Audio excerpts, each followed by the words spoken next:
So it is now recording. And so let me introduce. So most of you probably already know Richard.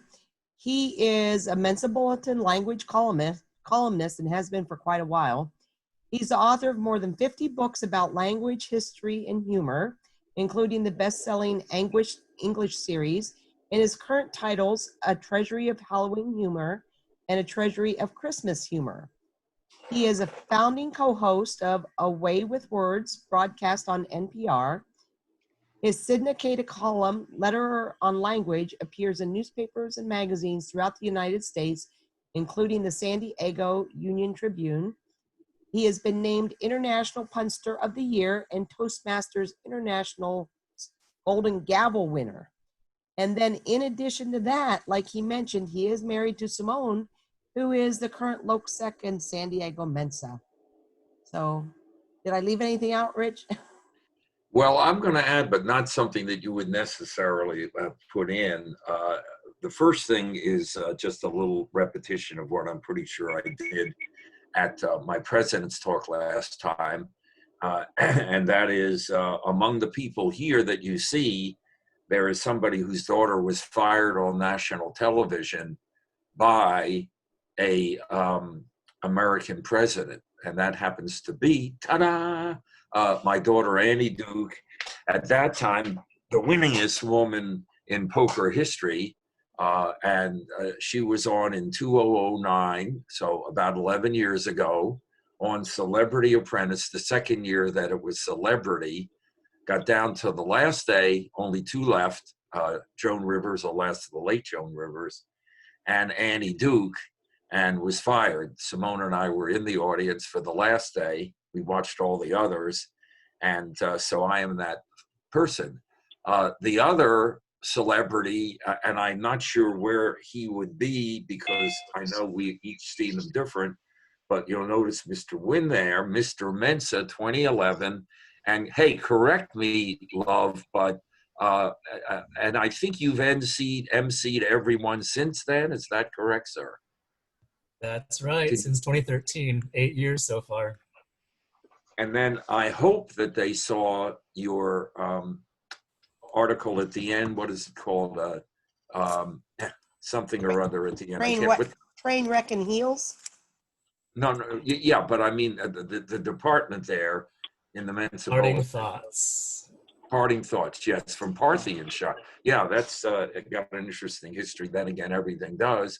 And then that appeared, and I think it was actually 3 times, but at least twice, in the what is it, Brainwaves or whatever that comes out. So, you know, a lot of fame here. Edward Marshall, your last name, incidentally, is the only last name that is triply charadeable. Mar and shall, mar, you know, is a verb. Mars, it can be the verb or whatever, and hall, and marsh and all. I mean, I'm sure as Menson's older, you see stuff like that, but at any rate, so congratulations to you. It's simply amazing. I'm sorry, what was that, sir? It's simply amazing. Yes, okay. Almost an oxymoron there, not quite. You know, oxymoron is an oxymoron. It means sharp dullness.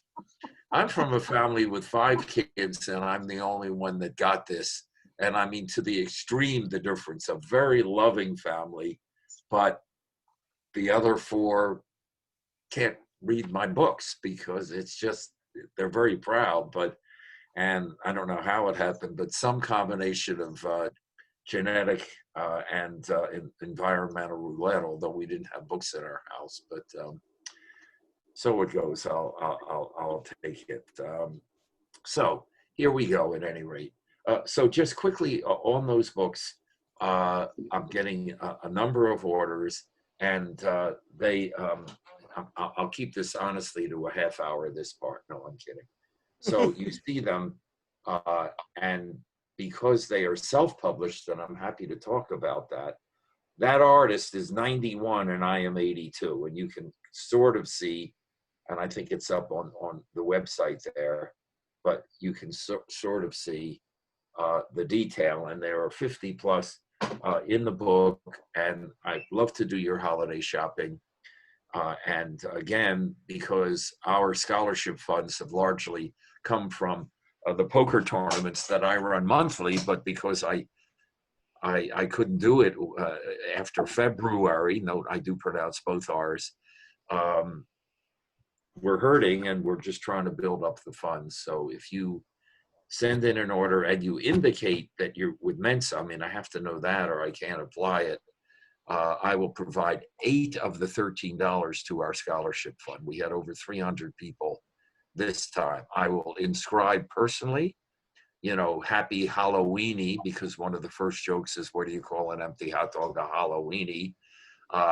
To my pun pal Aunt Sally, Uncle Horace, Billy. These are not children's books, 12 and above, and I will apply that to our scholarship fund here. And Merry Christmas too. And just think $13, I pay for the shipping, I do the shipping, and you don't have to do a lot of holiday shopping. Rich, is it 13 or 15? Oh, well, actually 15 would cover the shipping almost. So that's good. Keep it the way you have it there. Okay, this is Language and Laughter. If people want to participate, great. And I will, you know, if it doesn't get too interruptive, I mean, I was a teacher from, oh boy, can't talk now, later. Sorry, because, and incidentally, the phone is unplugged and it still does that because of the printer. So I'll start with the world according to... Give me a minute, sweetie.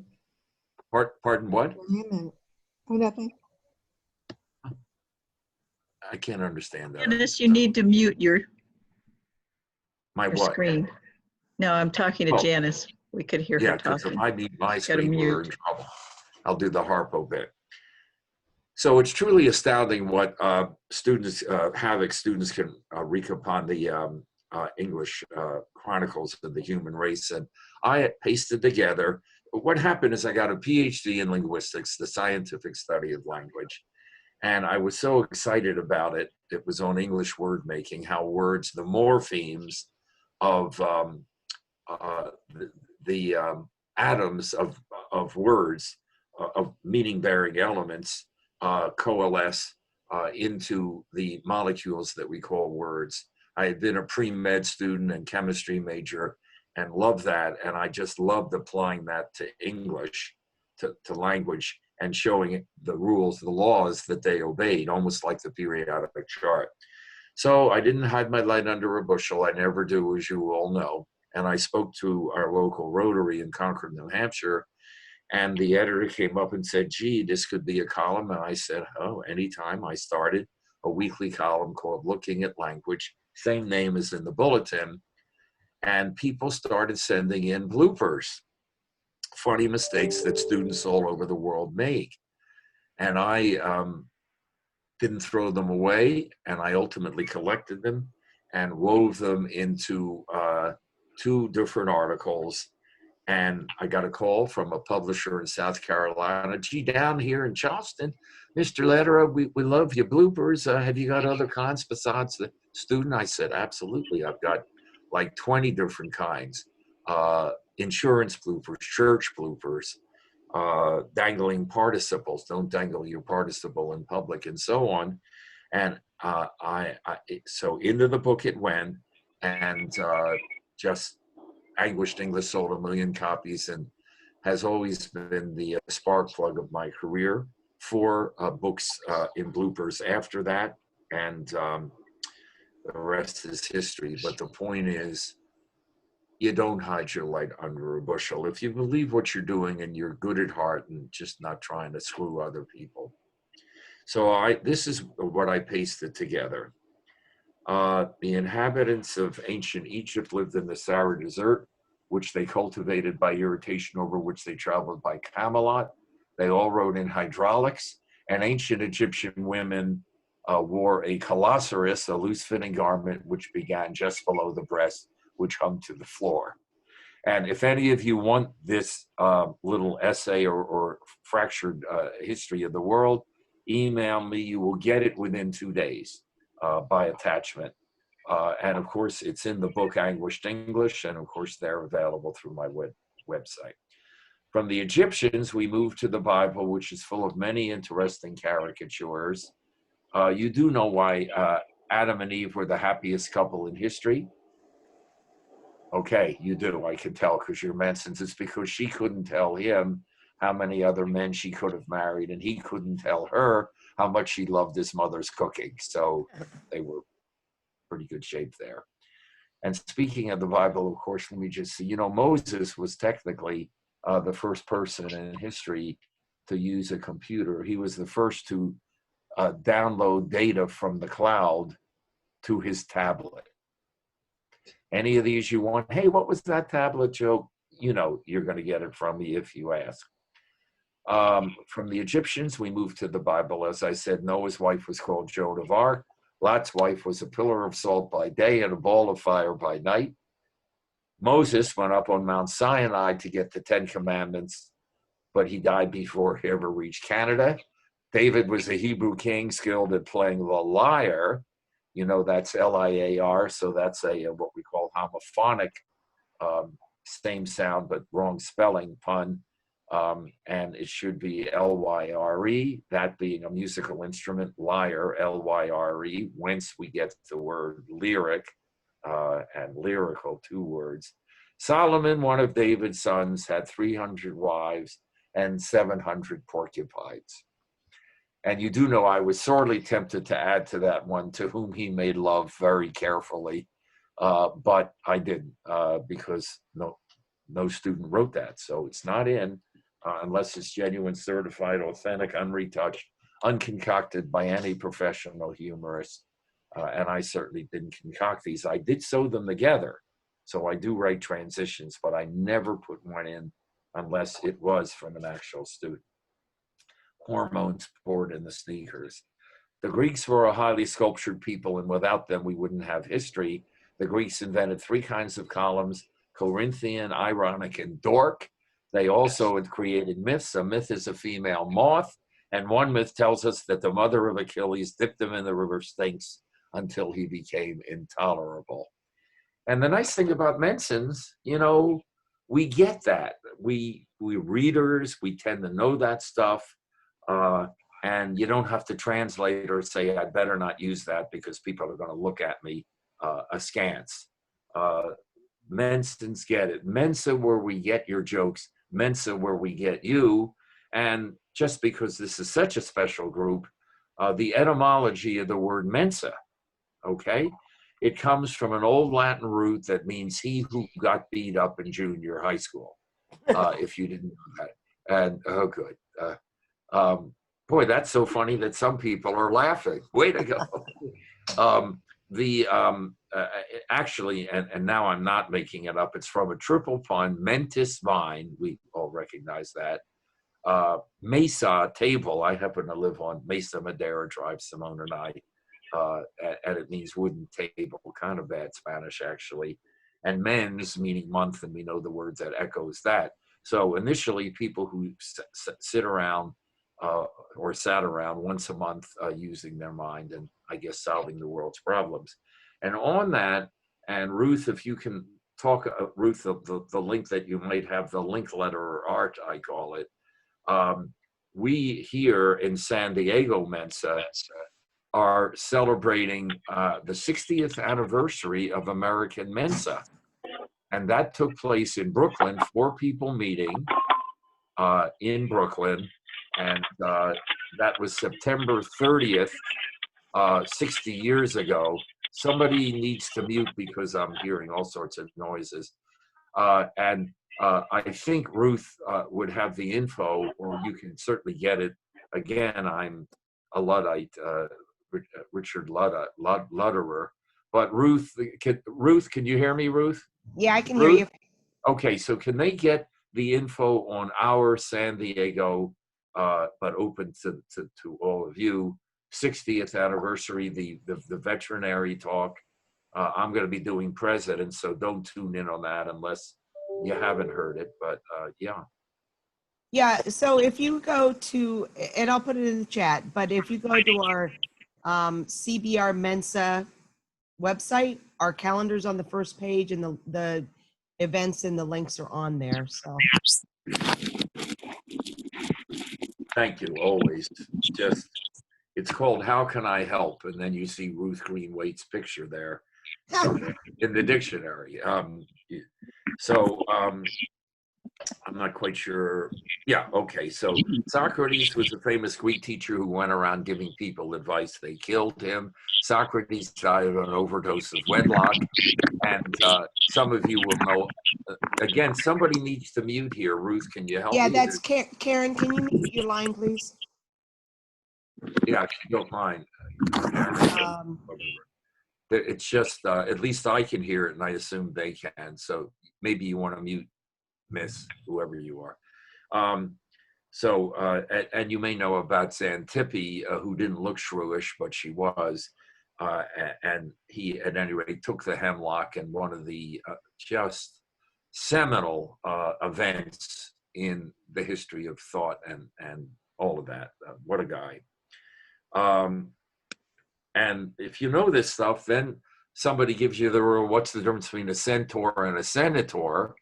It's a great line because it's only a one-syllable difference, centaur and senator. But if you know what a centaur is, and I suspect that you do. I mean, I'm very strong in mythology because I do know my ass from an Achilles elbow. So I love doing that. But if you can picture a centaur, the difference is that one is half man and half horse's ass, and the other is a creature in mythology. And I used it last time, but for the few of you who weren't there, oh, good, Alexander Gates liking that. Yeah, right. Hey, any of that stuff you need, man, any of you, look, I'd like this portion. I keep saying it, but I love learning and I love sharing. Simple as that, whatever you need. Hey, did that Shakespeare guy from Stratford, was he really the author of all of those plays, 37 plays, 154 sonnets and so on? Well, I've written on that, and you just would get it with attachment, not with a long correspondence, but I'll try to answer your questions. Well, eventually the Romans came along and conquered the Geese, and the focus in Julius Caesar, in Anguished English, rather, he extinguished himself on the battlefields of Gaul. And when the Ides of March murdered him, Julius Caesar expired with these immortal words upon his dying lips, "Eat you, Brutus." Love that one. Well, the wheel of history turns again, and the Romans were overrun by the ball bearings. Then came the Middle Ages, when everyone was middle-aged. King Arthur lived in the age of a chivalry with brave knights on prancing horses and beautiful women. Joan of Arc was burnt to a stake. I would call that a rare medium well done. People contracted the bluebonnet plague, which caused them to grow boobs on their necks. Magna Carta provided that no free man should be hanged twice for the same offense. And people perform morality plays about ghosts, goblins, virgins, and other mythical creatures. But I see the laughter, and, because we've got that mouse running on the treadmill inside our skulls, and we love being around other people who have similar mice on similar treadmills in similar skulls, it just... we get it. It's a bigger world. And then we don't have to translate with each other. Then came the Renaissance, an age in which, as one student wrote, more people felt the value of their human being. Kind of an odd, but really, I think, appropriate, spot on, the value of their human being, with humans at the center of all things. That's the nature of humanism, and the return of the Greek and Roman ideals and ideas. And we get together like this, and we feel the value of our human being. And I think there's another message here, brothers and sisters, and that is science does triumph eventually, and it will, in this case, with this pestilence that seems to murder everything in its path. And it just, and with this technology, it just ultimately prevails. And yes, we have a number of people who don't listen to science, but including some people kind of high up in our nation, but ultimately it does prevail. I mean, for example, our cleaning lady texted us last night that she's working from home. And she did promise, though, to send us instructions on what to do. We have to worry a little bit because, 20 years ago, let me think for a minute, Steve Jobs and Johnny Cash and Bob Hope are alive. Now we have no Jobs, no Cash, and no Hope. Let us pray mightily that Meatloaf, Kevin Bacon, and John Hamm do not die. So I'll finish this, and then let's take a round of questions. If you don't mind, Ruth, we'll intersperse them, and I'll do my best, to answer. And if I don't know, maybe somebody else will. Almost certainly here. So then came the Renaissance, as I said, a time of a great many inventions and discoveries. Gutenberg invented the Bible in removable type. Sir Walter Raleigh discovered cigarettes and started smoking. And Sir Francis Drake circumcised the world with a 100-foot clipper. Happens to be my favorite joke in Anguished English, which sold 1 million copies. My first kind of mass media book, and I just got lucky. Abraham Lincoln became America's greatest president. Lincoln's mother died in infancy, and he was born in a log cabin, which he built with his very own hands. President Lincoln wrote the Gettysburg Address while traveling from Washington to Gettysburg on the back of an envelope. Once again, Lincoln wrote the Gettysburg Address while traveling from Washington to Gettysburg on the back of an envelope. And you can recognize that as a misplaced modifier because what you want to do is locate your modifiers as close to that as possible that they purport to modify. So in this case, on the back of an envelope, modifies wrote, telling where, and it should be earlier in the sentence.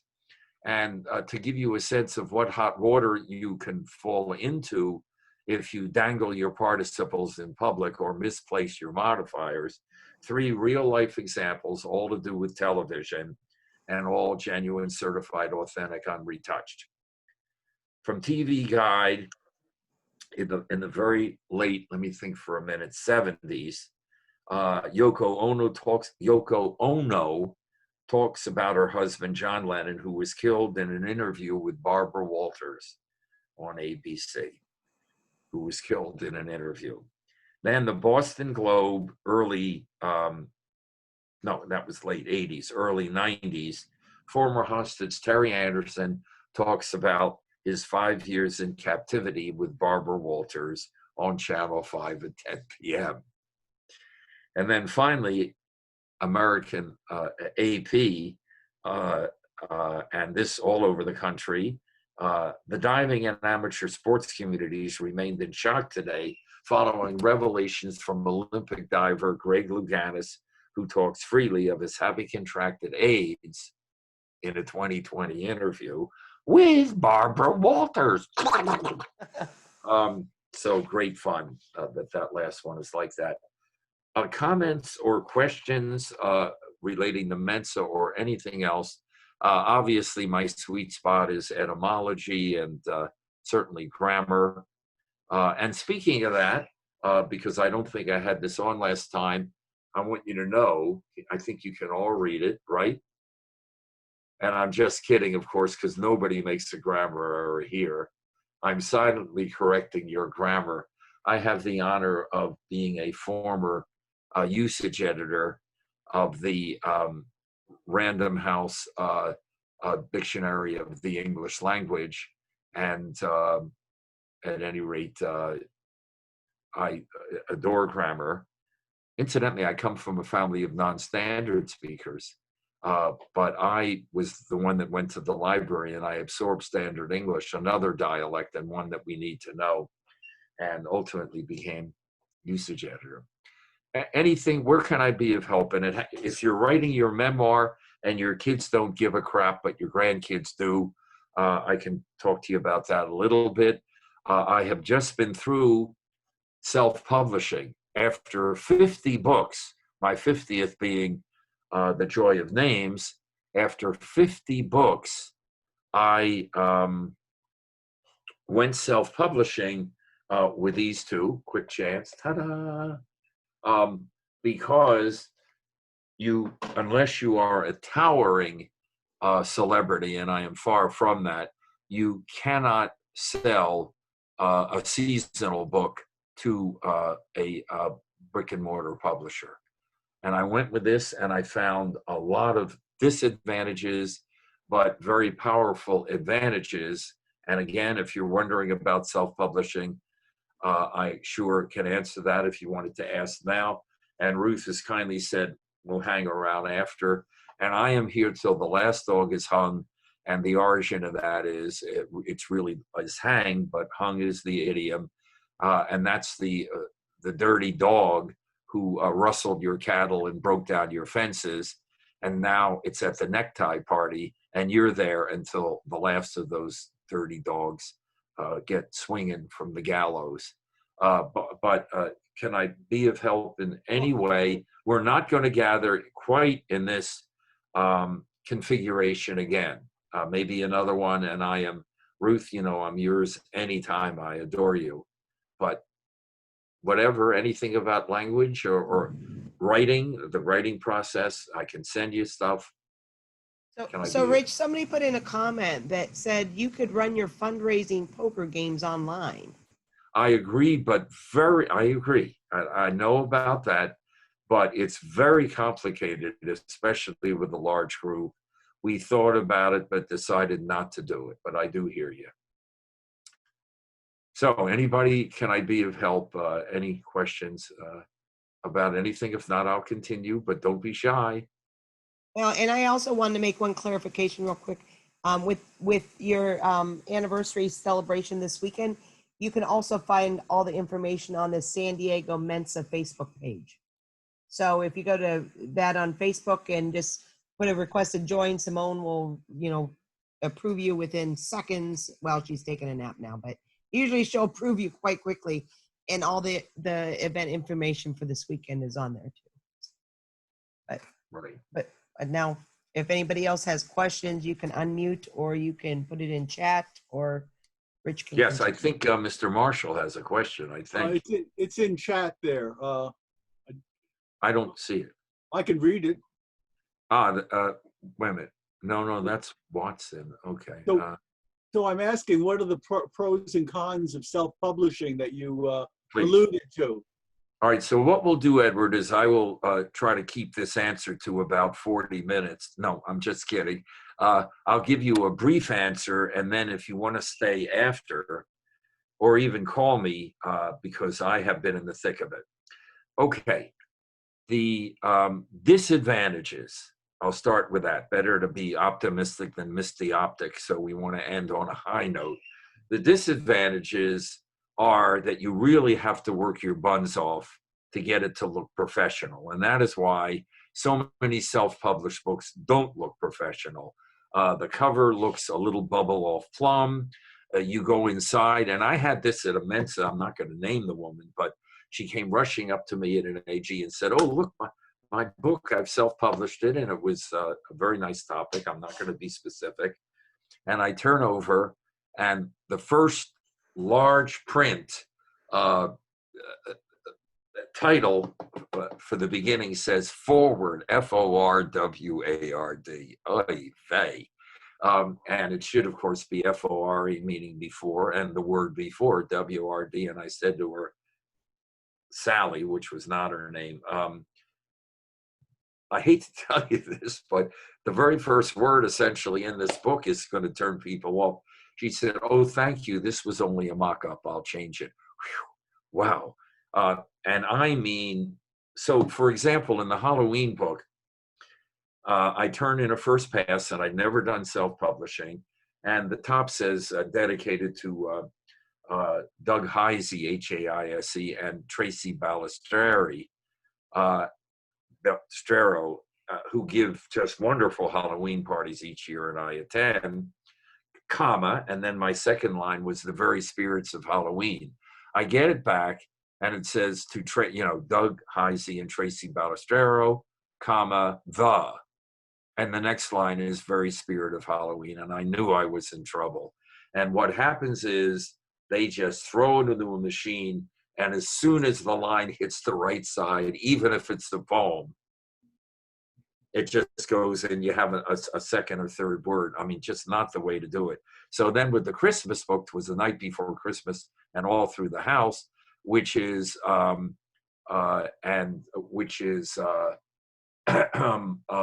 anapestic tetrameter, so 4 anapests, that's 12 syllables at least.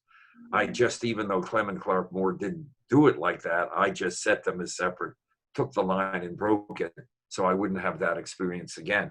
Also, we have 53 pictures in Halloween, 51 in Christmas, and you'll see my point here, Edward. So what, I don't know if you have in your book, but what happened was I just coded in where each of the illustrations go, but I didn't know where they'd be on the page. There's no way I could tell. Well, 40% of the illustrations ended up getting broken from their referential text. 40%, meaning if it was at the bottom, and let's say it's on page 15, and now you have to turn over the damn page to get to the text. Not good. So I had to redo all of that and switch them around. So there's that problem. It's not going to get in the bookstores, but at least in my case, it's a white glove Amazon company, so I get a terrific electronic presence. And also, I sell more books than the publishers do. The advantages are significant. Number one, the book will come out. You don't have to work through an agent and the 15% to the agent. The book's going to come out. Second, it's the copyright is in your name. I assume that's with most self-publishers. It is with mine, Waterside Productions, in Cardiff, California. So it's quite local. It's only about 25 miles, maybe 30 north and west of me. Third, you get to set the side, the type, what we call the trim size, 5 by 8, which is good for a gift book. So it's a little small, but not a lot small. Well, you can see it's not a bad size. And the price. And the big one is, instead of getting 40% of each book sold, which is typical, you get 70%, almost twice as much. And that's why I can make this offer of $8 on 13, because the price point is so good. So that's a bit for now. And I think did I see another question, or do we have a hand up? There's like 3 questions here. Okay. Let me see. Has anyone found an effective way to get across to people the difference between there, and there? Right. What I get often with that one, or your and your. Yes. And your. And the big one is its and its. That the its and its, to take some pronouns here, that is so rife that it is a category unto itself. It really is. And I guess you just have to know the meanings and apply them. And the famous one I use for the its is, which dog should be in Mensa? I think that a clever dog knows its master, no apostrophe, and a clever dog knows its, IT apostrophe S, master. It is master. Well, that dog should be in Mensa. Good, Kanita. I'm glad you enjoyed that one. Hey, Kanita, I got 50 of those if you want any. Just write, and it takes me about 3 minutes to find it and attach it, of those things, which are fun. But with the others, English just has a huge number of homophones, and you just have to know the difference, or you're going to mess up.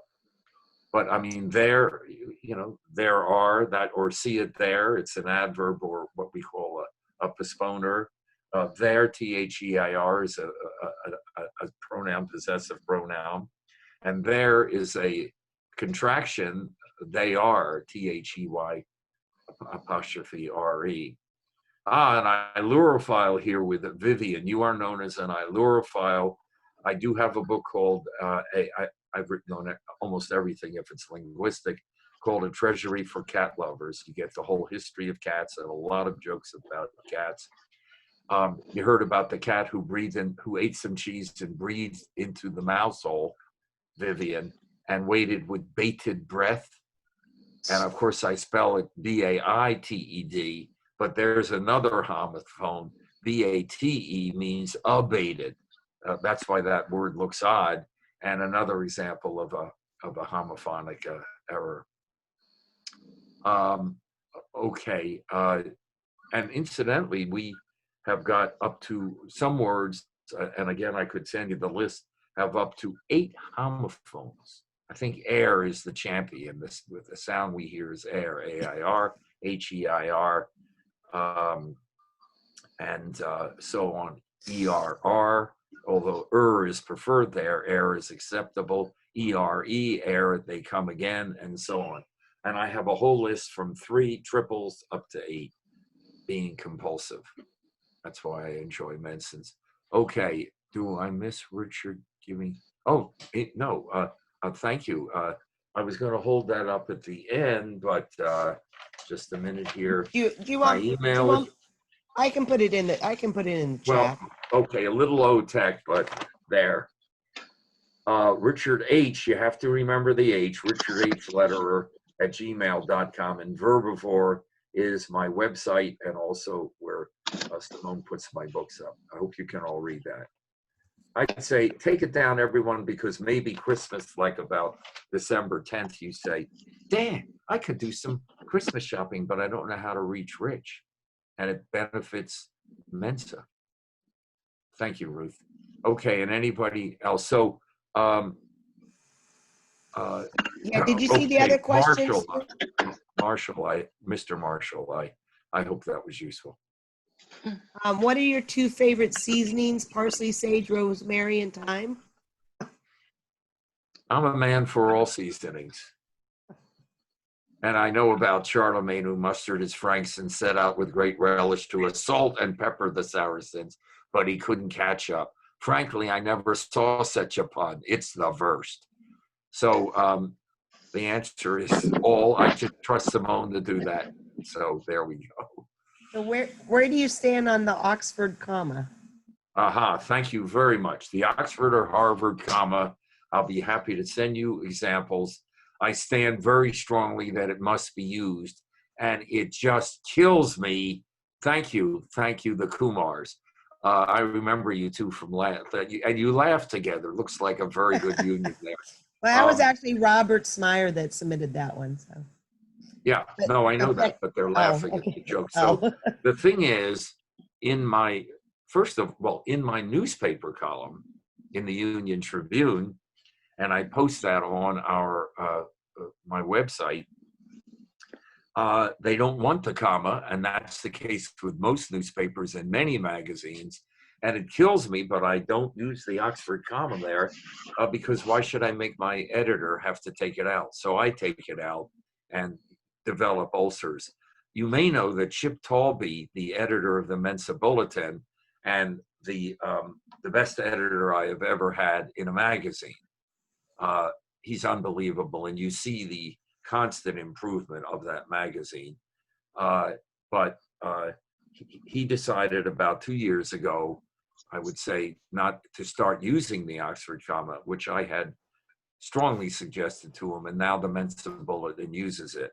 And I can give you all sorts of examples. Let's see if we can. A woman writes, what I miss most about, I was away at camp, what I missed most about home was my family, my dog, and the odor of the odor of my dad's pipe and my girlfriend and my boyfriend. And of course, without the comma, it sounds like the odor of my boyfriend, which could be true, actually. The greatest one, and if you want examples of the Oxford comma unused, of course, I can send them to you. A book dedication that read, to my parents, comma, the Pope and Mother Teresa. Now, take a look at that in your mind's eye. That's from Shakespeare, Mind's Eye. To my parents, comma, the Pope and Mother Teresa. Good gracious. So you always wondered about the Pope and Mother Teresa and what was going on there. And now you know. And of course, if the comma had come after to my parents, comma, the Pope, comma, and Mother Teresa, it would be clear there were 4 people who were the dedicatees, not 2, but it didn't. So I really urge your using it. It's a matter of meaning. And the other thing is just very basic. Why does punctuation exist? To echo the cadence of the human voice. And clearly, the flag is red. Our flag is red, white, and blue. We don't say our flag is red, white, and blue. You know, we don't run those together. Red, comma, white, comma, and blue. Well, that comma before the and does that. And then you hear people say, oh, well, the and replaces the comma. I don't get that at all. I don't get that at all. Jack and Jill went up the hill. There's no replaced comma. You need to put commas in, not in that sentence, but in the others. 1 or 2 more, and then I'd be happy to continue.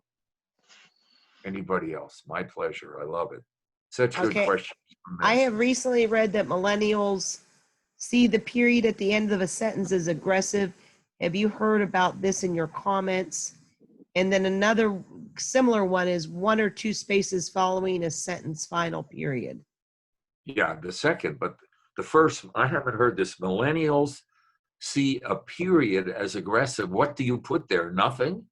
Well, I think a lot of it gets back to the texting. They're so used to texting and they don't use punctuation in their texting. Yes. And if they do, then they feel that that's aggressive. I think that's what that was referring because to. being good in language is code switching. And let's say you're a Black English speaker, if that's appropriate, in conversation with your community, of course, use it. But if you're in a situation where you need standard English, you want to become bi-dialectal, which I am to some extent in terms of the neighborhood I came from. I can switch in and out to Philadelphia, essentially ghetto. So I can just say that, okay, no punctuation in certain situations, but if you're writing a report or if somebody that doesn't text and I'm one of them, then you need to use the punctuation.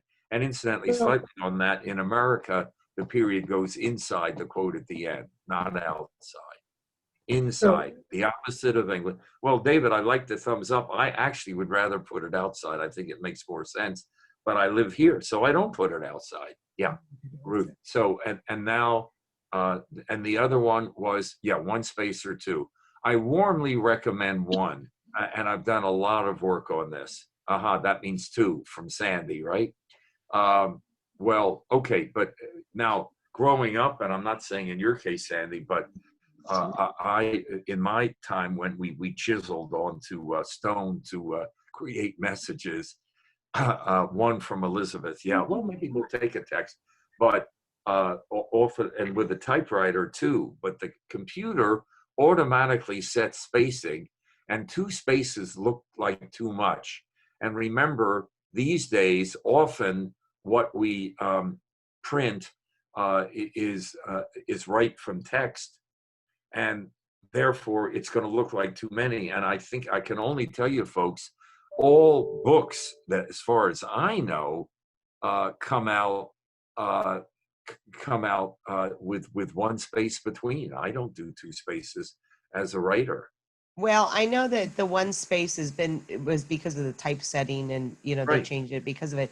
But the comment that was made, which I agree with, is that 2 spaces at the end of a sentence is easier to read. Not for me, but okay. Okay. Well, I mean, and for me, I can tell when the next sentence starts. Sometimes it looks like they run together with just that 1 space. It's Yeah, it, because sometimes, right, they look a little close because just the luck of the draw as to how it's being set in the stretchy line. Yeah, yeah. I'm So, for so I was thinking about the period at the end of sentences in texting. yeah. And I think over last few years, I have stopped putting period at the end of the text, not because I've observed other people doing it. It's just because whenever I think about putting it, I almost feel like, am I ending the conversation? I really don't want to tell others to stop telling me anything. So I kind of leave the full stop off the end of the sentence so others can respond to it. It's psychological. I'm not sure. Oh, I understand what you're saying. It's probably psychological. I don't think it is anything to do with the grammar. And that's why it has become very popular. I don't know why others do it, but that's how I do it. It's probably because on text, most people leave it off. So putting it feels like you're making a point, if you Yep. will. It's called context, from Latin contextura, to weave together. So it's what you do in context. But Yeah, there's also the fact that early texting limited you to the number of characters you could use. right, and therefore you got a little more. You could do more words without the periods and all, which would count. Mr. Kumar, did you learn your English through the British system? Just asking. Oh, actually, I learned my English from the teachers who probably had their parents learn from the British system. So it's all a mix. Most Yeah, people right. learn English through books only. Right. Okay. Only because you have certain features that are British in your speech. Okay. Well, let's continue. I have more material. And Ruth, when you say it's time to stop, stop. No, go as long as you want. Okay. Yeah, because what do we have to lose except some people tuning in? But such a good group. We are so lucky. And only, 60 years of American Mensa, and before that, just think of those folks back in 1918, seriously, and not having Zoom. Much more isolating. And here we have it. And hopefully invested, not that I did, in the company. It's doing Zoom doing very, very well. And again, if you all know some Mensa groups that I haven't worked with, for instance, with Betty Haas, we talked or communicated, and it looks like I'm going to work with her group. But I'm very happy to do it. Just very comfortable doing it. So, the source of that tingly sensation when you strike your arm near your elbow, the knob at the end of the bone running from the shoulder to the elbow, well, the medical name for that is the humerus, Humerus. And back well more than a century ago, maybe a pre-Mensa and some clever wag saw the connection between humerus with the ERUS and humerus with the OROUS and called it the funny bone. And ever since we've made that pun. And of course, you do know if you boil your funny bone, it becomes a humorous laughing stock. Yay, okay. So, as you know, we speak a language in which we play at a recital, recite at a play. A man gets a hernia, a woman a hysterectomy. Your nose can run, your feet can smell. We drive in a parkway, park in a driveway. Language is naturally playful from the get-go. So here are my favorite, I think, best language jokes, short ones. And if you need them, just ask me for those best language jokes ever, and I'll pass it on. It's not who you know, it's whom you know. Whom you know, keep that in mind. Do you know that the word gullible is not in the dictionary? Gotcha, didn't I? I like doing, I bought the world's worst thesaurus yesterday. How bad is it, you ask? Not only is it awful, it's awful. I like doing words forwards and backwards.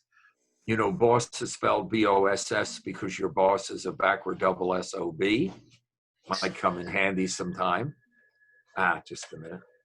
Let's see if I can improve the light because we're losing the sunshine. Nope, that's about it. But you can see me okay. I don't play golf because G-O-L-F backwards is flog. And I don't want to go out and flog myself in an effort to become, sorry, because I looked at the message there, in an effort to be subpar. I'm trying to be above par. There was a question that came in, I didn't get the name of the person, but on lie and lay.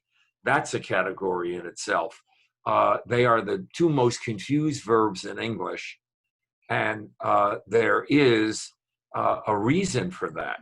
And broadly, and I would love to do a whole lecture on this kind of thing, broadly, we have two kinds of verbs in English, broadly, but a lot of hybridization.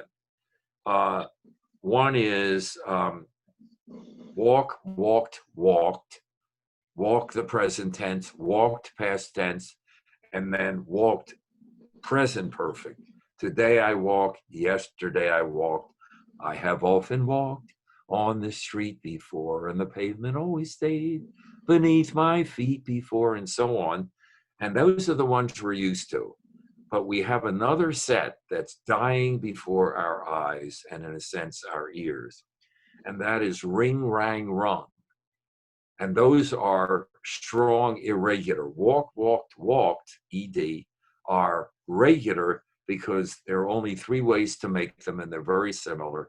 Duh, walk, tuh, and ud. That's the only way you make them. And they're weak because you need a suffix there at the end to get them back in time. Where ring, rang, rung inflect from the middle. And what's interesting about ring, rang, rung, sing, sang, sung, etc., is ring is dental up there with the teeth. Rang starts to move back, and rung starts to migrate down into your throat. And the point is that as you go back in time, you go back in your head. And if you're interested in sound and sense, as I call it, yes, I happen luckily to have written on that. And if you'd like an essay on that, just email me, and I'll be very happy to send that. Now, the point is that lay, L-A-Y, is a fairly standard, weak, regular verb. So watch me as I lay the phone on my keyboard. Yesterday, I laid the phone on my keyboard. I have often laid the phone on my keyboard. So that's like walk, walk, walked. But lie is sort of a hybrid, but mostly lie is strong, irregular.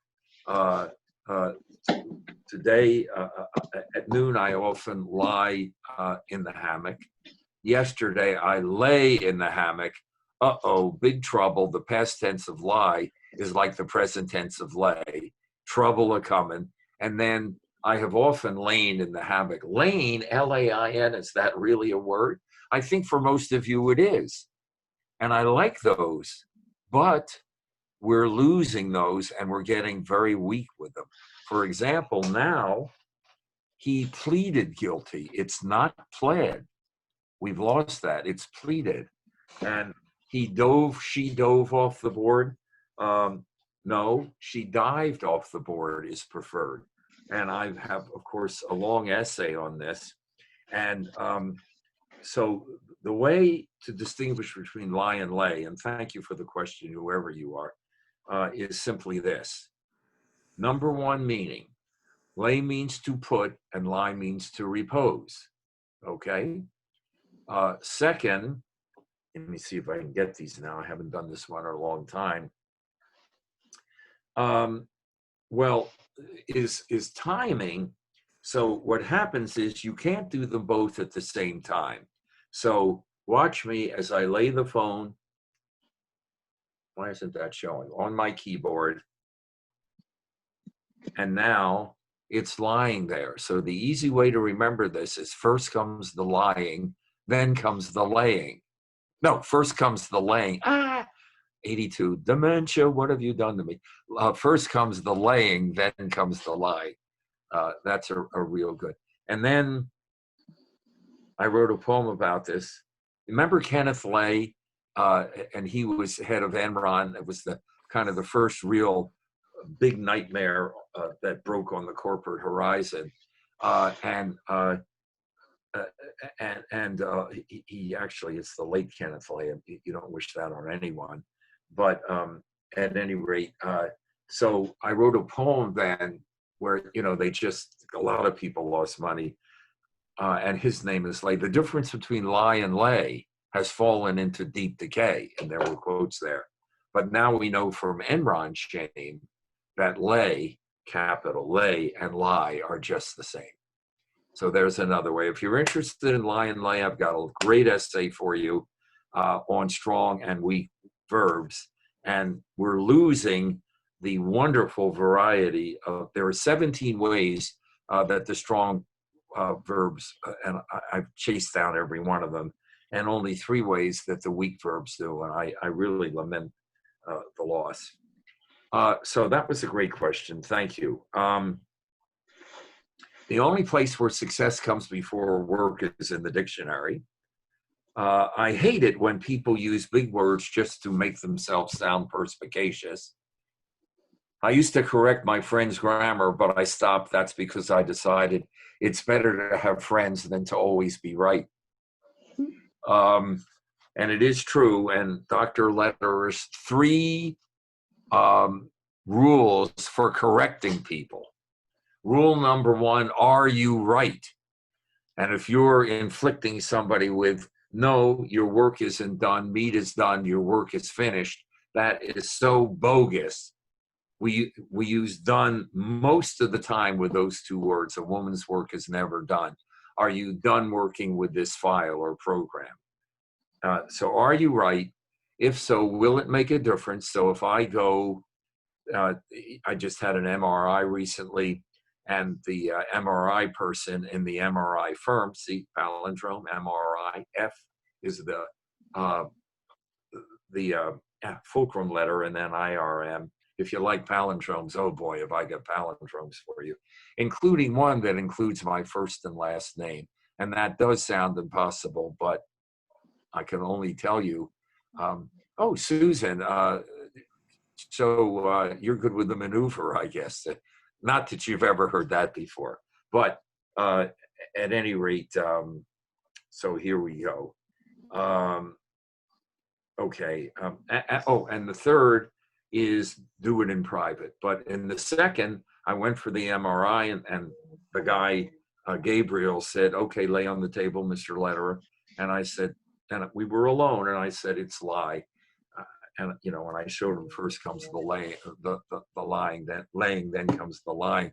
But because he's going to use that 10 times a day, and it's not a good impression in the doctor's office. If I feel it doesn't do any good, well, I don't do it. And that happens a lot. But if I feel so, there we go. I do get beat up a lot. So the etymology of the word politics, poly is many, and ticks are blood-sucking parasites.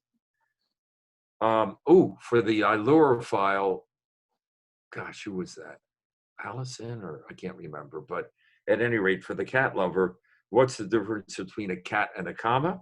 A cat has claws at the end of its paws, and a comma is a pause at the end of a clause.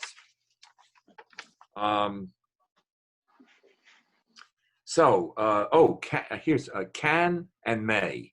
Can is the ability to do it. May is a matter of permission. So whenever one of my students, when I was teaching in the Episcopal Church boarding school up in New England, whenever one of my classroom students said, Dr. Lederer, can I go to the bathroom? I would say, I sure hope so.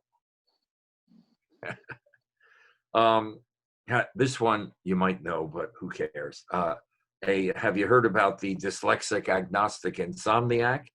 He stayed up all night tossing and turning, wondering if there was a dog. Again, I'm happy to send all of them to you. I suspect you're wondering about what foreign languages I speak, and you need 2 to get a PhD. Mine happen to be Spanish and Latin, kind of related. So I happen to be fluent in French, Russian, Italian, Thousand Island, vinaigrette, ranch, gorgonzola, green goddess, honey mustard. I'm working on balsamic. Even as we speak, I'm always trying to learn. And incidentally, I do speak Esperanto like a native. Just want you to know that. Do you know there is no I in denial? Think about it. That's a little bit of a amoeba strip. So my girlfriend, and this is, you know, I don't have, oh, my wife's my girlfriend, but my girlfriend, just a minute, let me get to the prop here, texted me, and this is just as a persona. Yep, there we go. And she wrote me, and oh my God, wait a minute, I just switched places. Where am I? Where's my picture? You turned off your video. You need to Oh my turn it God. back on. I did? Okay, it must have been trying to do that. Gotcha. Okay, I definitely need the video here. Sorry about that. At least it's gone. Okay. So, and she texted me, "You're adorable." Look at her spelling. You're adorable. Oh, So I wrote her back and I said, "No, you're adorable." Now she's crazy about me, and I'm afraid to tell her I was correcting her spelling. What do I do?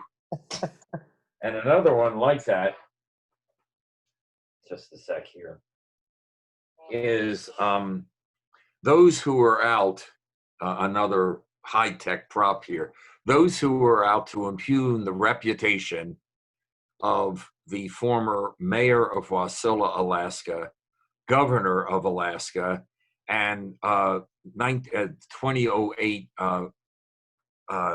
candidate for a Republican for the Republican Party vice president, are out to harass Sarah. I want you to look at the letters and tell me what I created. Harass. Palindrome. All right, very nice. And was that from Sandy? You said palindrome? Lorna. Yeah, but Sandy, only because I don't know if I should take that from a two-spacer after the period, but nonetheless, right. You're very close, everybody. That is a palindrome. Yeah. Look at it, P-A-L-I-N space drone. And so I thought you might have fun with it. That's called charading a word. Believe it or not, I happen to do a lot of that stuff. And one of my favorites is if a boy and a girl are amiable together, he may well wonder, am I able to get her? And that isn't changing any letters. It's just inserting spaces, as you do, of course, in a charade. And if you've ever wondered why so much of our tax money goes to the government, it's because, let me see if I can do this right. The IRS is theirs, T-H-E-I-R-S, so it becomes theirs. If you're interested in that, guess what? I could send that to you, that stuff.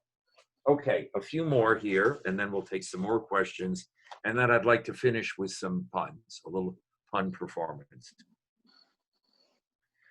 You probably heard this one, don't sweat the petty things and don't pet the sweaty things. I love those reversals. St. Peter hears a knocking at the gates of heaven, calls out, who's there? And a voice says, it is I. And St. Peter says, oh, good, another English teacher, come right in.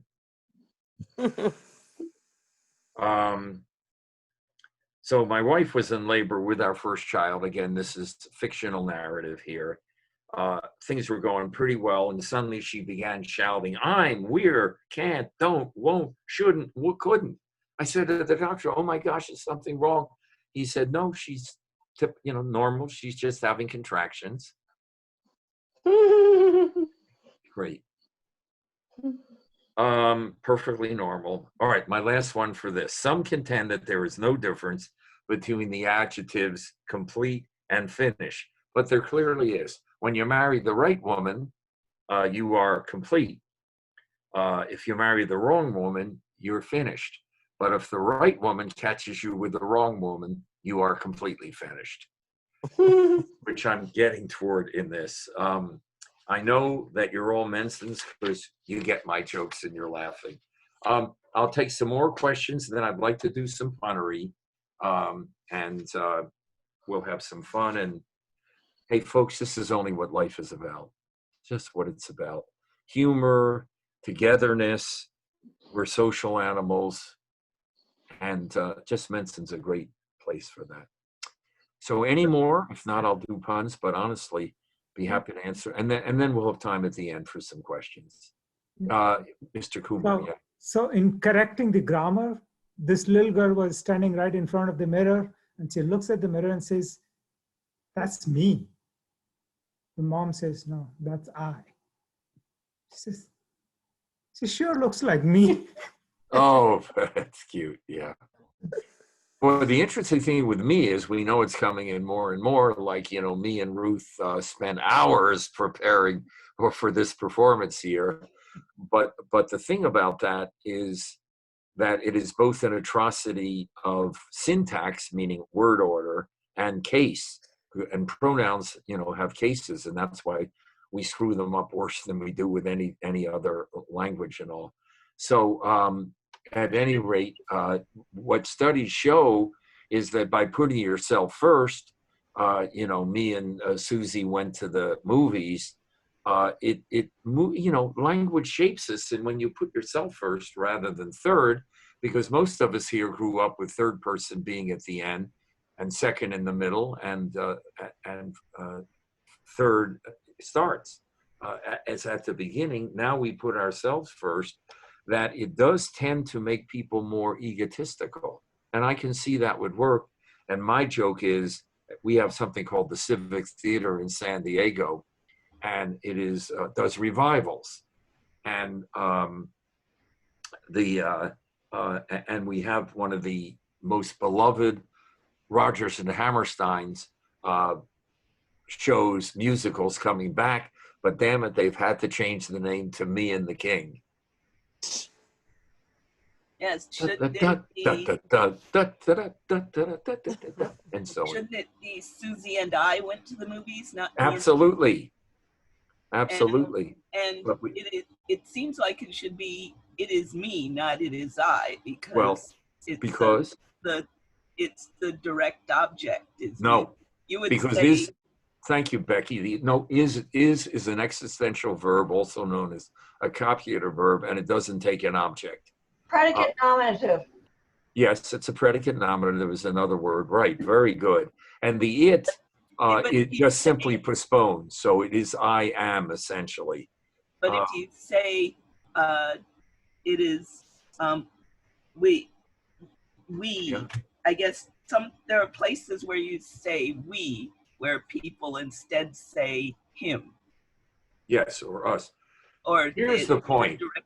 Poetry triumphs over pure grammar, but we need to know the grammar. So again, for those of you who remember Walt Kelly and the wonderful comic strip Pogo, God, so well drawn. Boy, I missed that in Little Abner. It hurts. And remember, we have met the enemy, and he is, and David, what's the next word? And as we know, it's us. Because we would sound weird. We have met the enemy, and he is we would sound weird even to me. So at that point, I just say, I vow to that.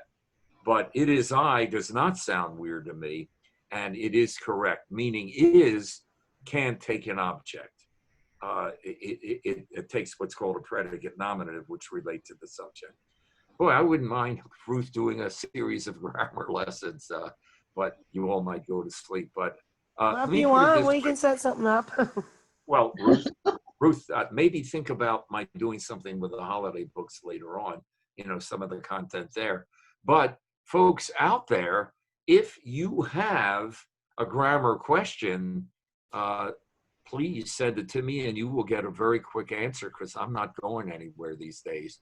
So if you say, gee, Rich, is it 9 and 7 is 15 or 9 and 7 are 15? And I will send you an answer. And the answer is it's 16, as you all know, of course. I did get some of you, didn't I? That's true, but so is the answer is or are? And the answer is either, but are is slightly preferred, as in 9 and 7 are. but is acceptable as in the sum of 9 and 7 is. That's what's called a hidden syntagma. Hey, Rich, question about pronouns. What are your thoughts on the singular they? My pleasure. All right, is this okay, Ruth? If these people will stay, and for me, it's earlier, of course, I think. Thank you, Mr. Mensa. Yes. You're perfectly fine. And I know that I thought you had a dinner date tonight, but as long as you're good on time, we're good on time. So. Yeah. Okay. Thank you, Mr. Mensa. And look at your legacy now for about a decade. And I believe, am I correct, that this year's virtual Mensa raised more money than any other, real world Mensa, Mr. Mensa? Yeah, Nancy. That's correct. We more than doubled our record from last year. Right. Last year was the then record, and this year we more than doubled it. $47,000. Right. Well, I don't expect to raise that much for our scholarship fund, but I'd be thrilled to raise a couple of hundred and do your holiday shopping. So here's the story on they. And I'll do my best here. I have long been for they as third person singular as well as plural. And let's remember that we already do it with another pronoun that we all know, you, Y-O-U. The point is that you used to have two different forms. As you know, one is thou, as in the biblical thou shalt not steal. And then when you have a bunch of thous, O ye of little faith is a bunch of thous. But gradually they coalesced in the Y-O-U, and I know we have y'all and yuns. Yes, I've written on that. But the point is that we're very comfortable with that. And so we should with they. Oh, a little joke for you.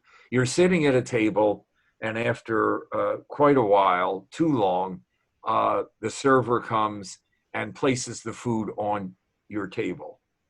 What I want to know is, why are they called the waiter when you've done the waiting, right? I'm looking at your faces, and not one person went, holy crap, Rich Lederer, our fly by the roof of the mouth, user-friendly linguist, wizard of idiom, Attila the pun, Conan the grammarian, the most word-struck, word-bethoughted, word-bethumped wordaholic we have ever met, and he's in Mensa, just went to they as a singular. Why are they called the waiter? And I'm talking about one server. And the point is that we've been doing it in standard English for a lot. The cellular customer you are trying to reach is not at their station. And that's singular into there as a singular possessive. So that's one reason. Oh boy, David does not like this. Well, David, I'm going full throttle at you, sir.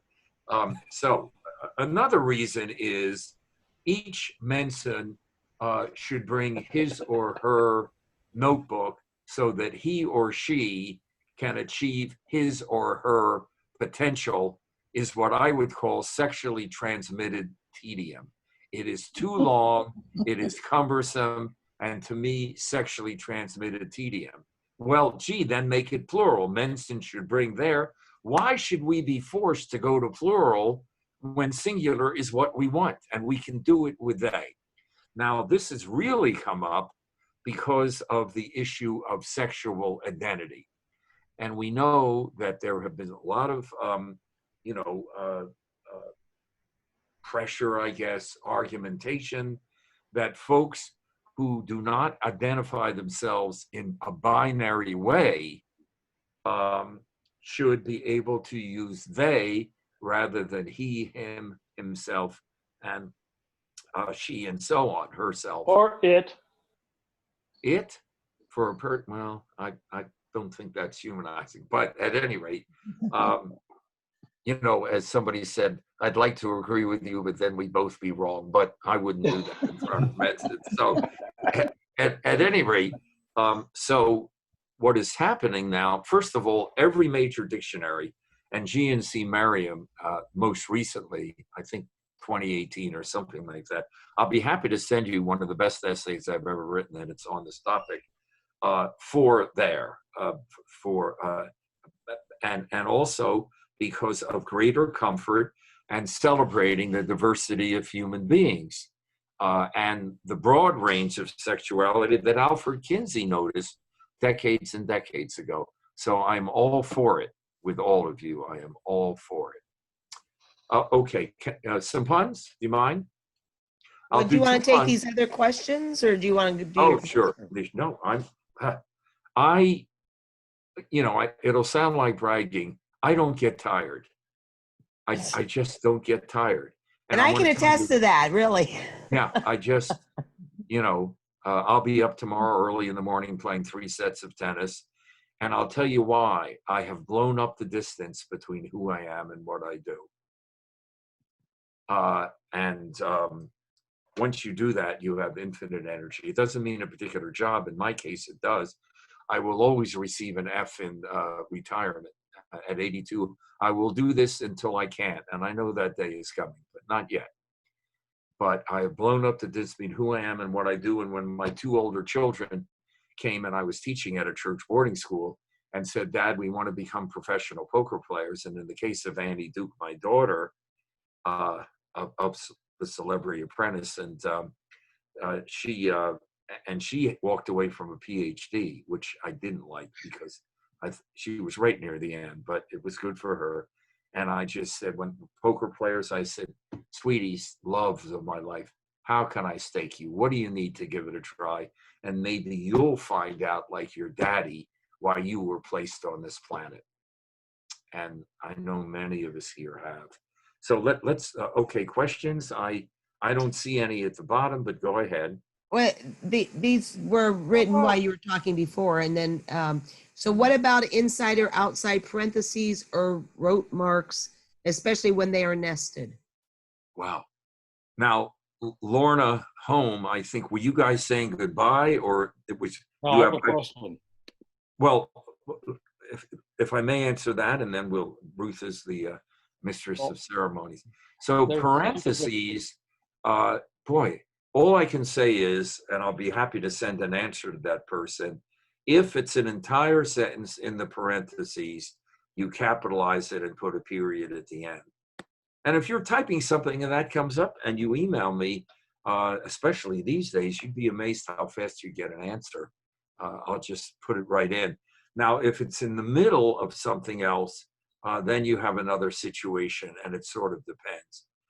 So even if it's a full sentence, you can parenthesize that in the middle, although you may want to use what are called M dashes, which are double hyphens. People often call those dashes, but they call hyphens dashes, but they're not. And insert your thing. So if you said, look, here's the sentence, what do you think I should do? I'll be happy to do that. So that would be the answer. I can send you a lot of material on parentheses. Next question, Ruth. Well, this was just a comment. Diaper spelled backwards is repaid. That's right. And it's one of the longest ones, right. And those are what makes palindromes. And I'm very happy to send you examples. I think I used this last time. What do politicians and diapers have in common? Uh-oh. And don't say a dirty word or I won't come back. They both need frequent changing and for the same reason. Notice I didn't, they both need frequent changing for the same reason. But here's the thing about language, and that is it just is so infinite and you don't have to go anywhere. It comes at you. So I mentioned that golf was flog spelled backwards and diapers is a long one. And I have a collection of reversals like that. But there's another thing about D-I-A-P-E-R, not S, but singular. And that is, do you say diaper or diaper? And my guess is, am I correct, that most of you go 2 syllables? I do. No, I don't. Oh, you say diaper? Diaper. Okay, are you Lorna? Is Yes. that your name? Okay, Lorna. T-E-M-P-E-A-E-R-A-T-U-R-E.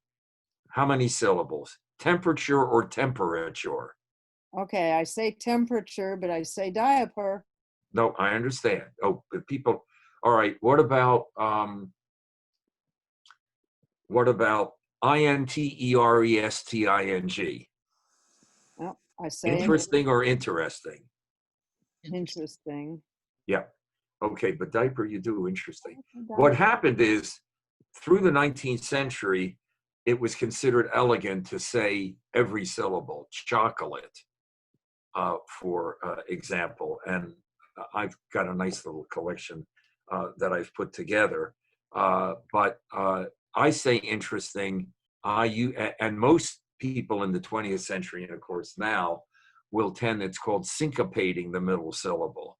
But that's the thing about language. Once you get your categories, my God, you just listen to people and the sounds that escape from the holes in their faces, or you watch the symbols that luminesce up on their computer screens and get sent to you.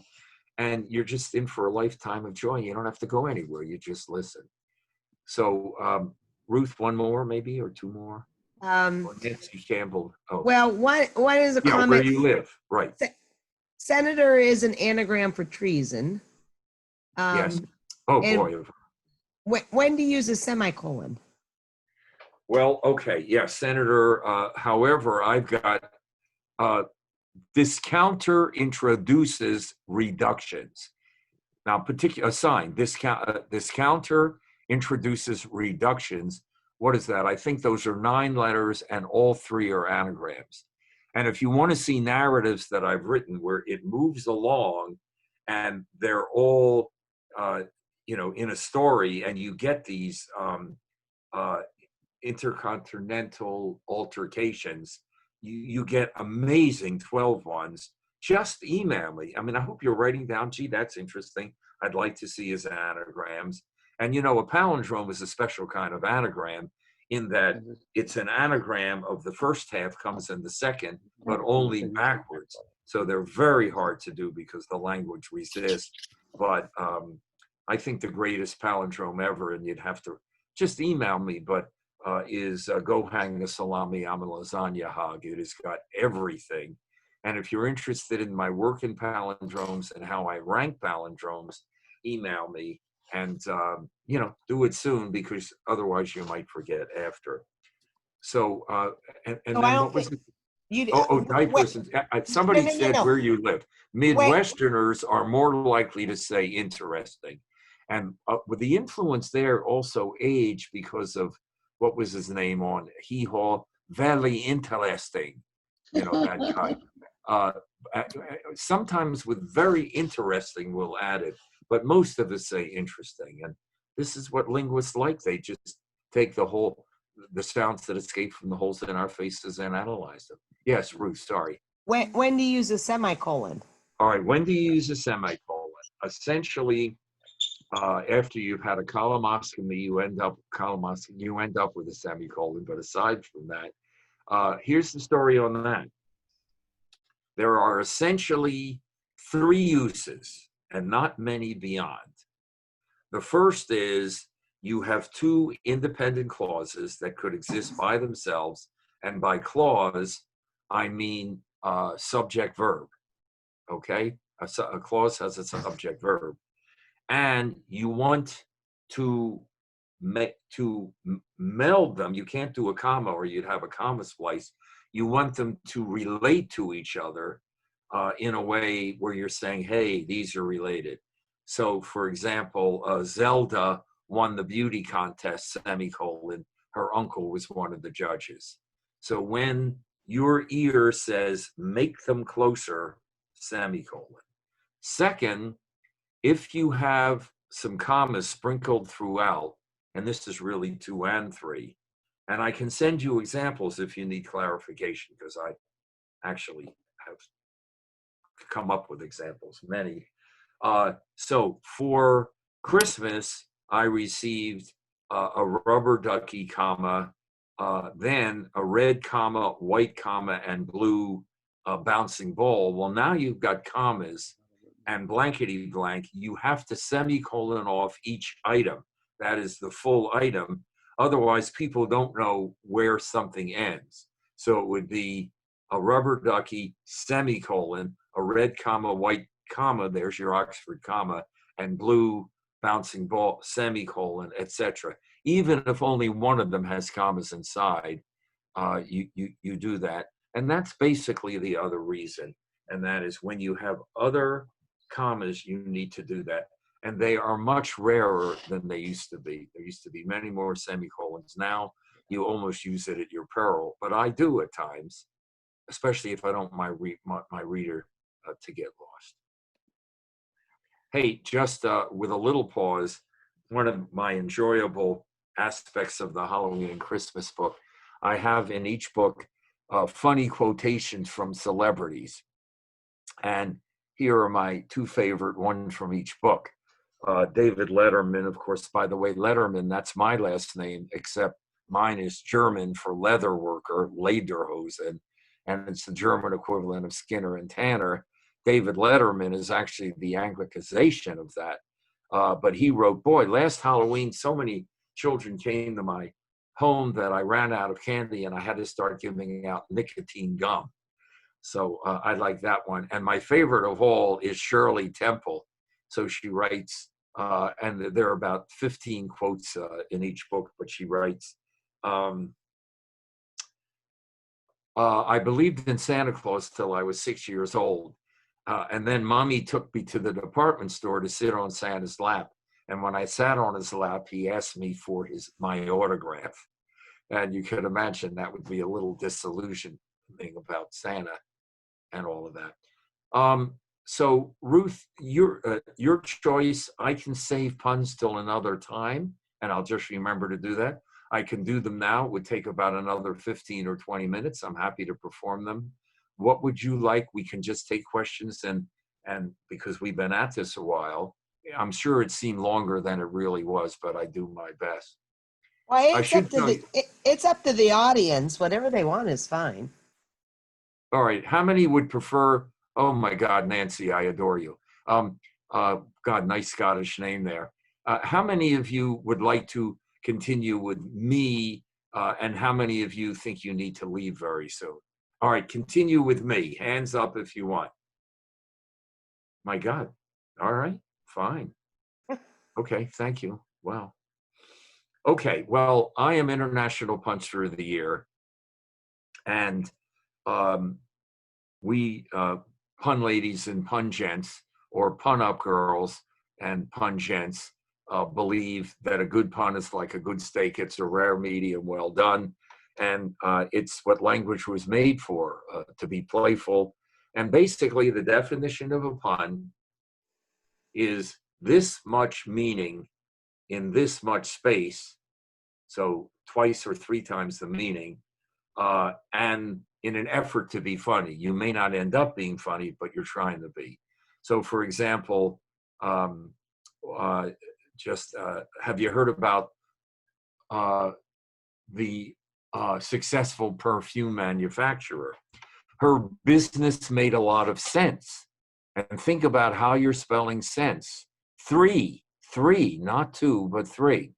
And it would be, well, it's perfume, S-C-E-N-T-S, sense. Then made a lot of sense.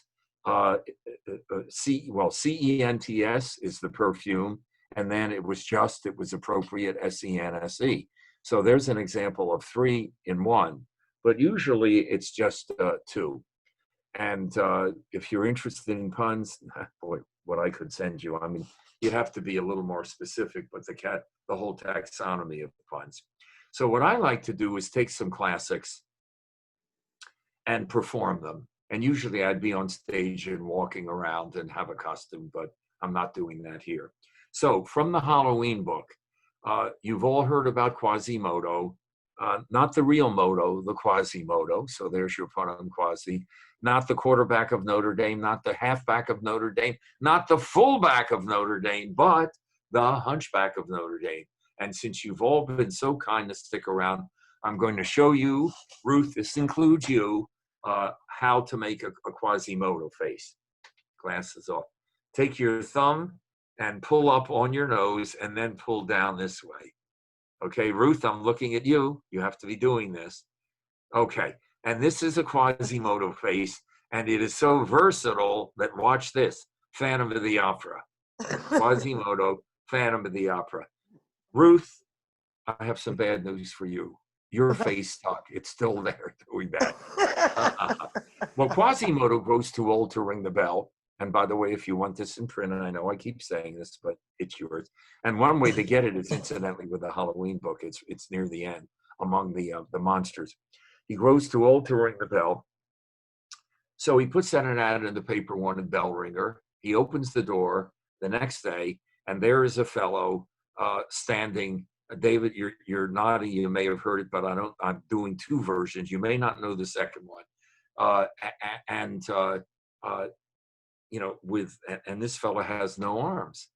So Quasimodo says to the man, "Wait a minute, are you here for the job of bell ringer?" "Yes, I am." "But sir, you evince a prominent lack of appendages in the upper torso area."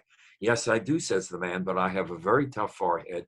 I run at the bell, I strike it with my forehead, and it emits a gorgeous, exquisite, sonorous, beautiful, I'm going to try this because you're Mensans, even a tintinnabulating sound.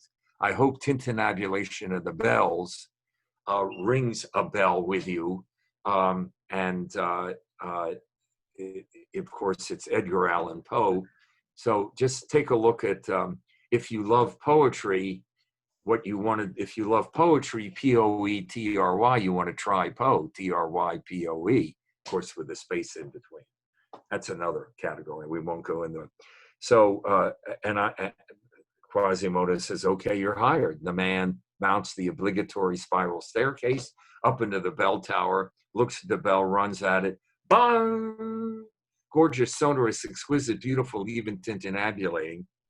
But of course, the bell is attached to a fulcrum, and it swings back, clops him in the head, knocks him out of the tower, and he splatters on the cobblestones below. The police come, look down. "Ugh, Mr. Quasimodo." "Yes." "Do you know this man?" "Yes, I do. He was an employee of mine." "Well, for our records," say the policeman, "for our records, could you give us his name?" And Quasimodo says, "Well, I don't know his name, but his face rings a bell." So that's the end of part one. But part two, Quasi has to put up. Somebody's something is ringing. Mute. Did it. Way to go. God, I'm thinking of a pun on Laura Doone, and I can't come up with one. But at any rate, so what happens is now he puts out an ad, and he opens the door, and there's a second fellow who looks just like the first. And Quasimodo says, "Wait a minute, are you here for the open bell ringer job?" "Yes, I am." "Well," Quasimodo says, "Look, I have to ask you some questions. You look remarkably like a gentleman who was recently and briefly in my employ, but who jumped to a conclusion." And good, a couple of smiles there. And the fellow says, "Well, yes, he was my older brother. We do look so much alike that everybody thought we were identical twins, but he was 3 years older than I. And so I, like him, have a very tough forehead." Of course, he couldn't be doing that because he's got that. "And I run at the bells, and, the usual sonorous, exquisite, beautiful, tintinnabulating sound. But I, being younger, when the bell swings back, I get out of the way. You're hired," says Quasimodo. So he mounts you got the job. He mounts the staircase up, runs at it, bang, exquisite, gorgeous, sonorous, beautiful, tintinnabulating. It swings back. He sways out of the way because he's younger and more athletic than his brother. And for 3 days and 3 nights, the town is treated to exquisite, sonorous, gorgeous, beautiful, tintinnabulating bell music. But the third night, the man gets stinking drunk. I just spoonerized that. I spoonerized it. Intoxicated, notice toxic in the middle of the word, from toxicon, the poison that the Greeks used to apply to their arrows. And if one of those arrows grazed you, you were a goner. And the idea is that drinking to excess will ultimately poison you. So now he staggers up the stairs, lurches into the tower, lurches at the bell, and he's so stank, bang, the bell strikes him a glancing blow.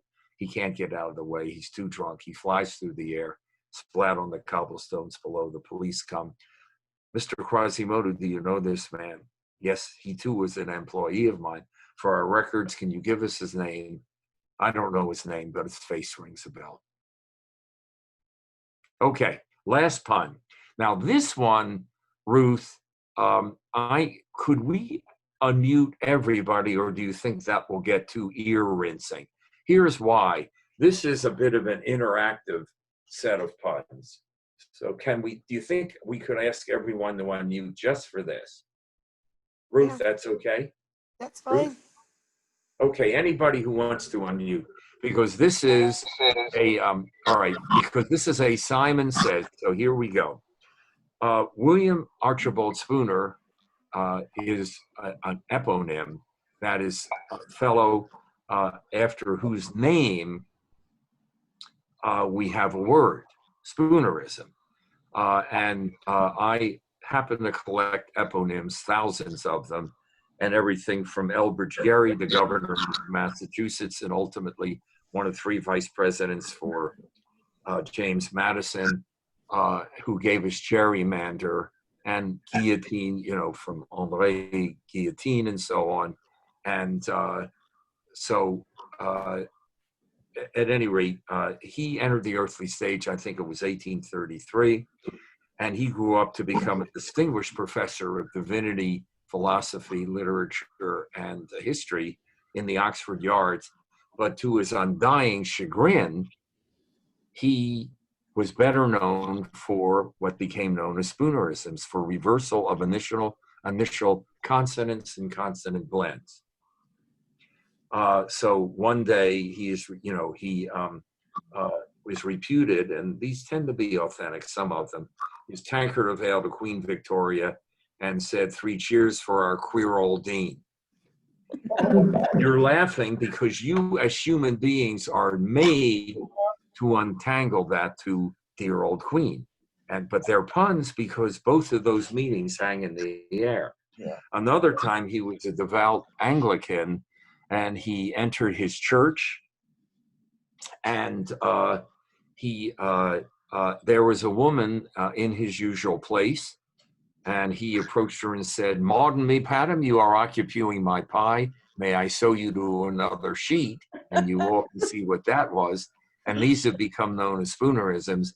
And if you're interested, I've written a lot of Spooneristic poetry that I'd be happy to send you. And in fact, my Spoonerisms are Forkerisms because they do have a point to them. So what I'm going to do is I am going to tell you that the tarry fail, and what did I mean by tarry fail? Fairy tale. Right, I want to hear everybody if that's possible, about Prinderella and the Saints. Cinderella and the Prince. Now what's going to happen here though is I'm going to combine it with Simon Says. So only when I do this is you give the Spoonerism. If I don't do this, you don't do the Spoonerism, okay? Once upon a time.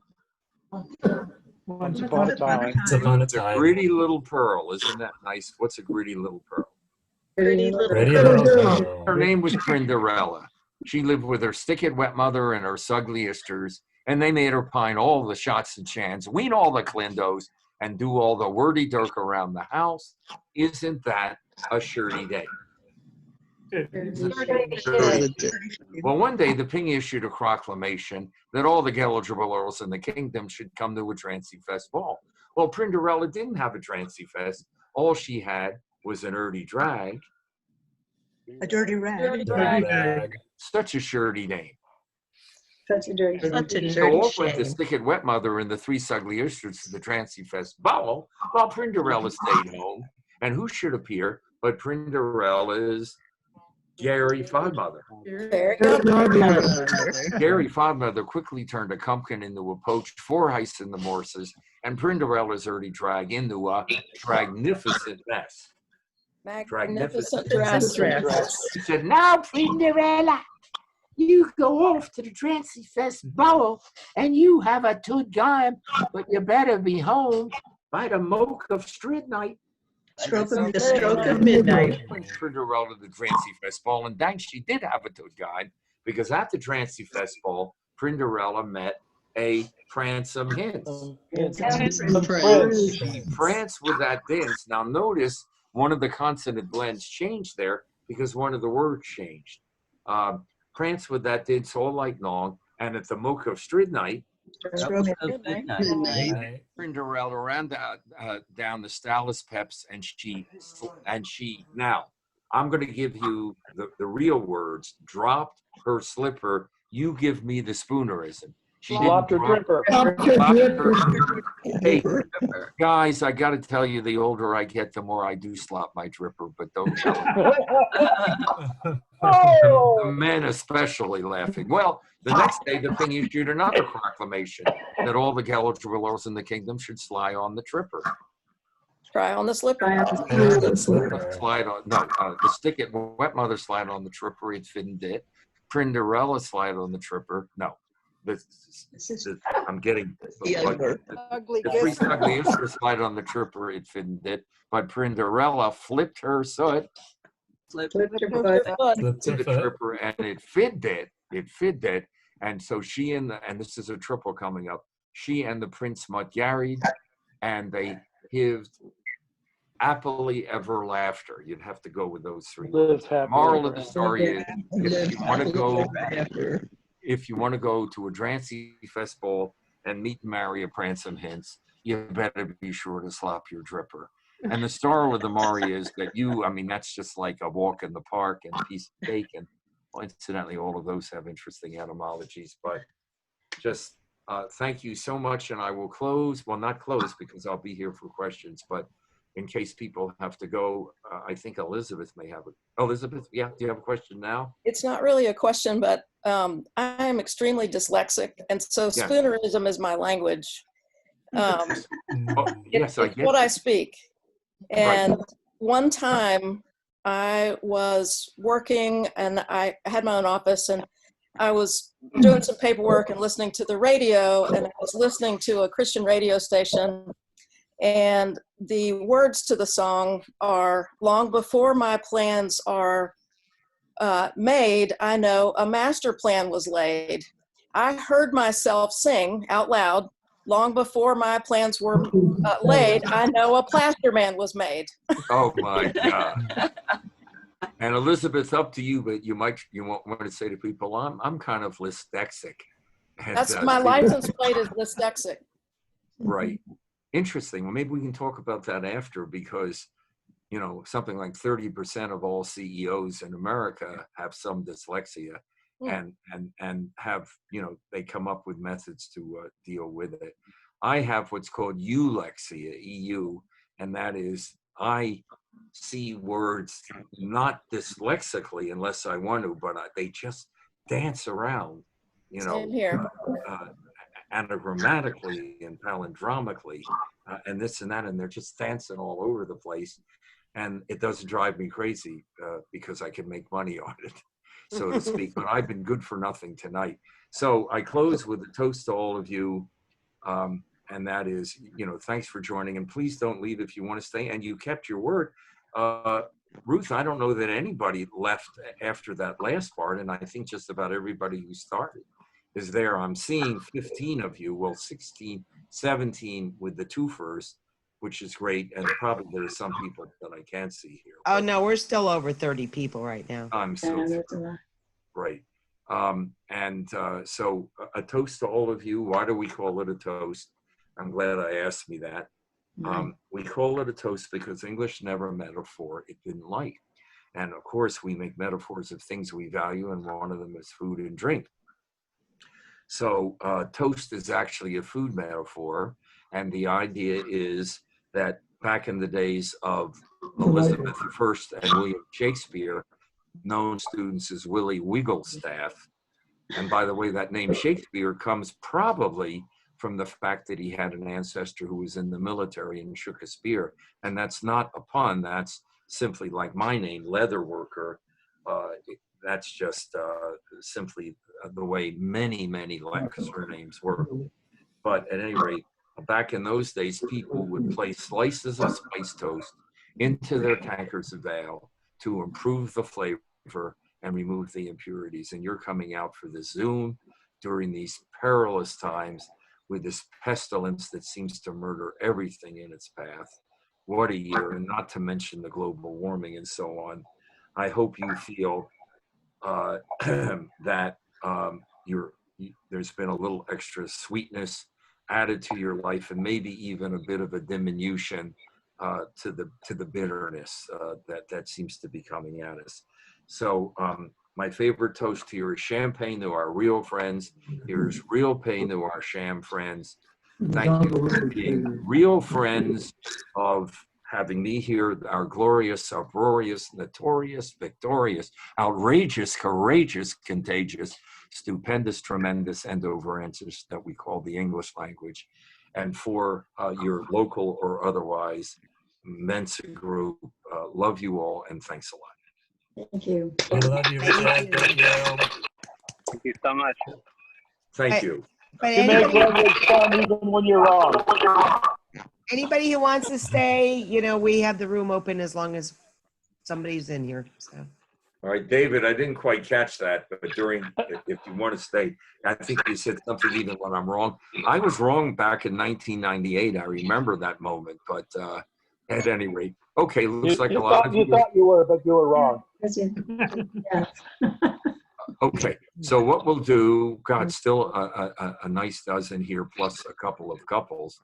But anything in terms of writing, in terms of your publishing, if you have any poker questions about my kids or anything, I guess best not to get too political, although I have just amazing puns about the current situation. But I mean, it's up to you, Ruth, because you know, now that I'm off performing, I would never, you know, performing even with presidents, get political. But if anybody needs that, boy, have I got some puns, but I keep them out of the regular thing. So this is all voluntary. Well, Rich, So before you continue, should I ask, do you want me to keep recording or should I stop the recording? I'd stop. Okay. I would think.